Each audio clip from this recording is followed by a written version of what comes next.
Hello everyone. आज हम लोग फिर एम्स CRE 2025 में जो रेडियोग्राफी का पेपर हुआ है उसका पार्ट 2 लेकर आप लोगों के सामने आए हुए हैं। पार्ट 1 जो है कि कल हम लोग पार्ट 1 को डिस्कस किए थे, जिसमें 15 क्वेश्चन था। 15 क्वेश्चन को हम लोग डिस्कस किए थे। जो भी लोग उसको नहीं देख पाए हैं वो जाकर विजिट करें। अगर आपको ये कंटेंट अच्छा लगता है और बताने का तरीका अच्छा लगता है तो हमारे चैनल को सब्सक्राइब करें, ताकि हम ऐसे ही क्वेश्चंस आपके सामने लाते रहें।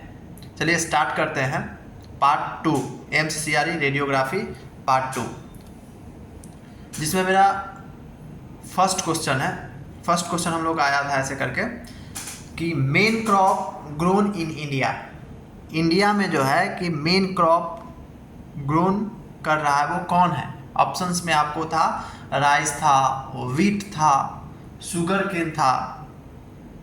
तो इसमें से जो आपका ऑप्शन होगा वो हो जाएगा आपका राइस। दूसरा question, more wheat production state in India. India में कौन सा ऐसा स्टेट है जिसमें गेहूं का उत्पादन सबसे ज़्यादा होता है। तो वो है आपका यूपी में जो है कि गेहूं का उत्पादन जो होता है वह सबसे ज़्यादा होता है।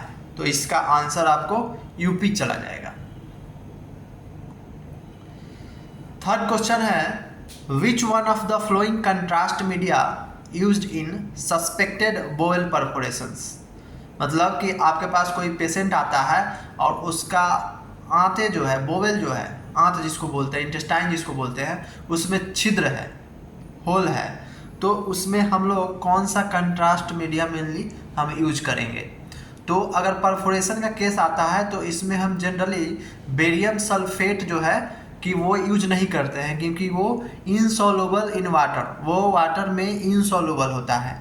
इसीलिए हम लोग water soluble iodinated contrast media use करते हैं, जैसे ओमनी पैक हो गया, माइक्रोहेक्स हो गया।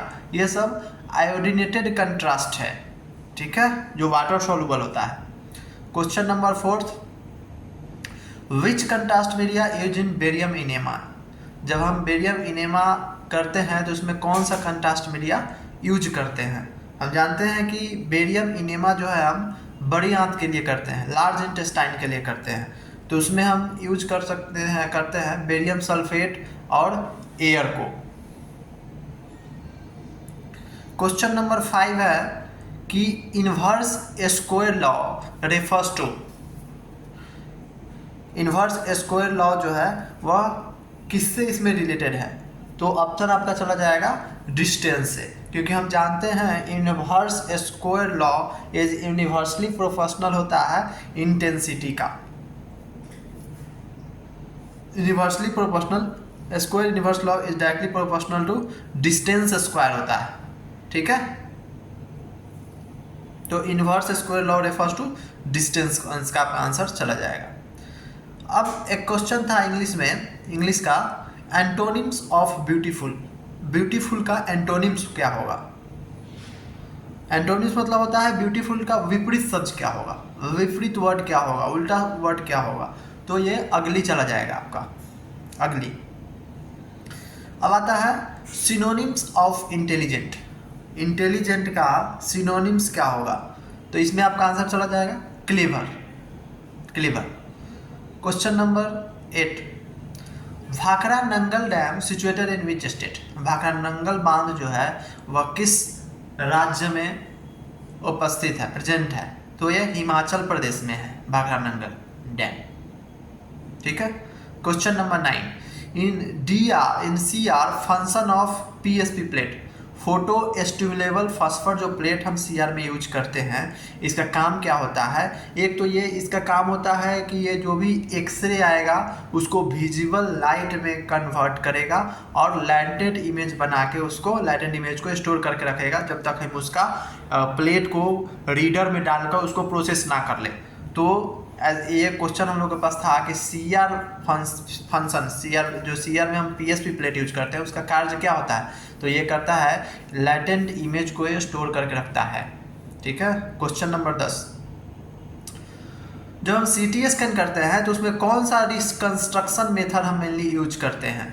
रिकंस्ट्रक्शन मेथड, ठीक है, ये स्पेलिंग इसका देख लीजिएगा, रिकंस्ट्रक्शन, एक सी होगा इसमें, रिकंस्ट्रक्शन, ठीक है।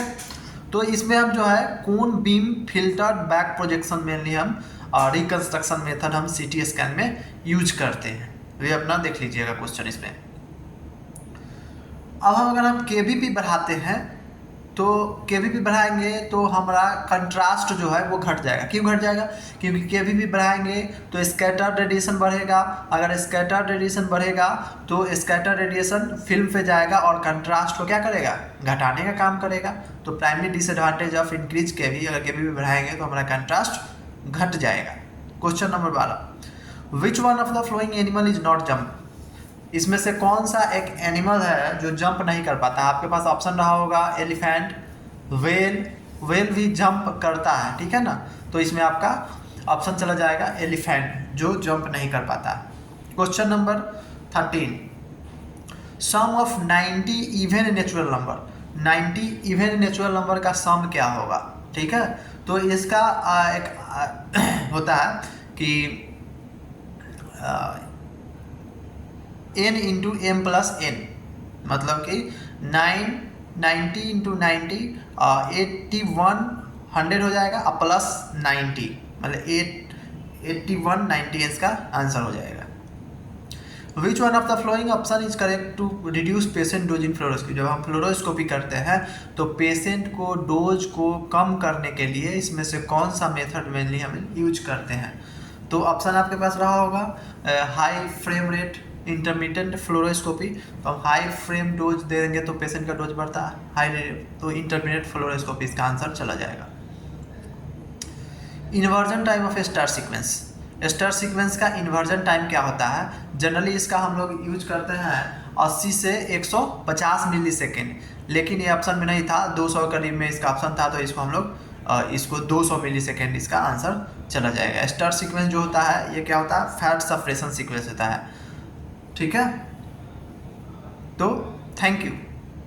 ऐसे ही पार्ट 3 पे हम लोग फिर कल इसको डिस्कस करेंगे। पार्ट 3 में फिर 15 क्वेश्चन लाकर इसको डिस्कस करेंगे। तब तक के लिए इसको आप लोग देखते रहिए। Thank you.